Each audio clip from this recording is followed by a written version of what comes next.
یہ احتجاج ہم کرتے ہیں، اڈیالہ کے باہر ہم آ کے کھڑے ہوتے ہیں، لوگ آتے ہیں، جو آپ کے ذہن میں ایک تصور ہے احتجاج کا کہ ہم کسی چوک پہ حملہ کریں، وہاں پہ 10 20 30 ہزار لوگ جائیں اور یہ نظام گر جائے گا، وہ اس طرح نہیں ہوا کرتا. ہم اس کے لیے بالکل ایک تیاری اور لائے عمل کریں گے. لائے عمل ہمارا یہ نہیں ہوگا کہ ہم ایک ایسی کارروائی کریں جس میں ہمیں کامیابی نہ ہو. 2018 کا الیکشن کھولیے اور 2024 کا کھولیے. آئیے لاہور کا الیکشن کھول لیتے ہیں، لاہور کے حلقے کھول لیتے ہیں، میرا حلقہ کھول لیں، یاسمین راشد صاحبہ کا حلقہ کھول لیں. آپ کو معلوم ہے، یہ الیکشن کمیشن کو معلوم ہے، میرے حلقے میں 400. اچھا سر بتائیے گا آزاد کشمیر کی جو سپریم اچھا سر بتائیے گا آزاد کشمیر کی جو سپریم کورٹ ہے، انہوں نے پی ٹی آئی کو جماعت کے حوالے سے جو ہے کہا ہے، یہ طرف بتائیے. جی بالکل ٹھیک کہا ہے. جو زیادتی پی ٹی آئی کے ساتھ پچھلے اب 4 سال سے ہو رہی ہے، اس زیادتی کو ختم ہونا ہی ہے.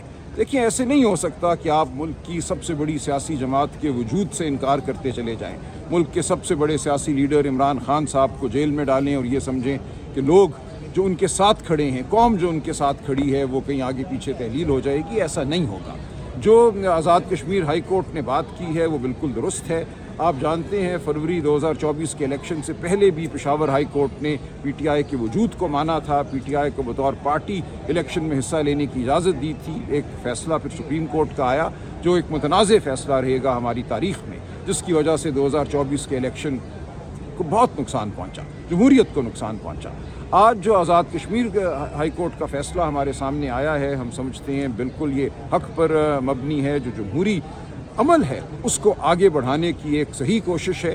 اس کے بعد آگے کیا ہوتا ہے، وہاں بھی ایک سپریم کورٹ ہے، ہم وہاں بھی یہ مقدمہ لڑیں گے اور انشاءاللہ P T I Azad Kashmir کے سیاسی افق پر موجود رہے گی بطور جماعت. سر کے پی کے بجٹ کے حوالے سے بتائیے گا. سر دیکھیے کے پی کے کا بجٹ جو ہے وہ بالکل وضاحت سے یہ کہتا ہے، وزیر اعلیٰ صاحب نے وضاحت کی ہے کہ جو رقم وفاق مانگ رہا ہے کے پی کے سے، تمام صوبوں سے، پنجاب اور سندھ تو مان چکے ہیں، وہ رقم کے پی کے کی رقم ہے. اس رقم نے استعمال ہونا ہے تعلیم پر، اس رقم نے استعمال ہونا ہے صحت پر. وہ رقم اگر کے پی کے نے کچھ حصہ اس کا وفاق کو دینا ہے، کیونکہ وفاق دیوالیہ ہو چکا ہے اپنی شاہ خرچیوں کی وجہ سے، اپنے جو سود یہ ادا کرتے ہیں سود در سود، اس کی وجہ سے، تو یہ نہیں ہوگا جب تک عمران خان صاحب سے ملاقات نہ ہو اور ان کا حکم نہ ہو.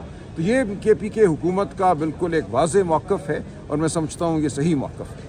سر چند دن پہلے جو کوٹ لکھپت جیل کے قیدی ہیں، انہوں نے اپوزیشن لیڈر آپ کی پارٹی کے اور آپ کو جو ہے وہ ایک لیٹر لکھا تھا کہ آپ وزیر اعظم کو مذاکرات کے لیے قائل کریں اور انہیں کہیں کہ آپ رول آف لا کے حوالے سے بات کریں. تو کیا کوئی مذاکرات کو اس طرح کی کوئی بات ہو رہی ہے یا نہیں؟ دیکھیں اس وقت مجھے نہیں نظر آ رہا، لیکن بہرحال کچھ نہ کچھ بجٹ کے حوالے سے نیشنل اکنامک کونسل میں ظاہر ایک آئینی ضرورت تھی وہاں جانا.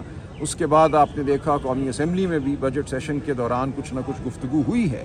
اگر دوسری طرف سے خلوص نظر آیا ہمیں، اگر واقعتاً وہ یہ چاہتے ہیں کہ آئین کے حوالے سے، جمہوریت کے حوالے سے، آزاد عدلیہ کے حوالے سے کوئی بات کی جائے اور آئندہ الیکشن کو شفاف بنانے کی گارنٹی ہو، تو ہو سکتا ہے چکزئی صاحب، علامہ ناصر، جن کو عمران خان صاحب نے اختیار دیا ہے، ان سے بات کریں. لیکن اس وقت یہ صورت ہمیں نظر نہیں آ رہی. پرائم منسٹر نے ایک پرپوزل دیا تھا کہ 2018 کے الیکشن کی آپ کو ضرور کریں. دیکھیں جہاں تک میرا تعلق ہے، مجھے تو اس میں کوئی تعامل نہیں ہے.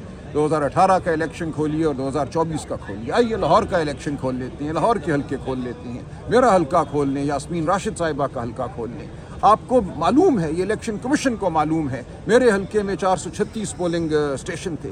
ان 436 پولنگ اسٹیشن میں 336 پولنگ اسٹیشن ایسے ہیں جہاں قومی اسمبلی اور صوبائی اسمبلی کا ووٹ برابر ہے، تناسب جو ہے 40% ہے. 100 پولنگ اسٹیشن ایسے ہیں وہاں صرف قومی اسمبلی کا جو تناسب ہے ووٹ کا 95% ہے، اور انہی پولنگ اسٹیشنز پر صوبائی اسمبلی کا تناسب 40% ہے. یہ ہم سامنے رکھ دیتے ہیں یہ واقعات، اس کا جواب دے کوئی. کسی میں ہمت نہیں ہوگی 2024 کے الیکشن کو کھولنے کی. یہ کہنے کی باتیں ہیں. جس دن یہ کھولیں گے اس الیکشن کو، ان ریزلٹس کو جو موجود ہیں، جو آج دن تک آفیشیل ریزلٹ آپ کے سامنے میں رکھتا ہوں، یہ شرم سے ڈوب جائیں گے. پورا یہ نظام اپنے جھوٹ اور فریب کے بوجھ تلے ڈوب جائے گا. پرائم منسٹر کے پرپوزل کا جواب دے دیں. آپ نے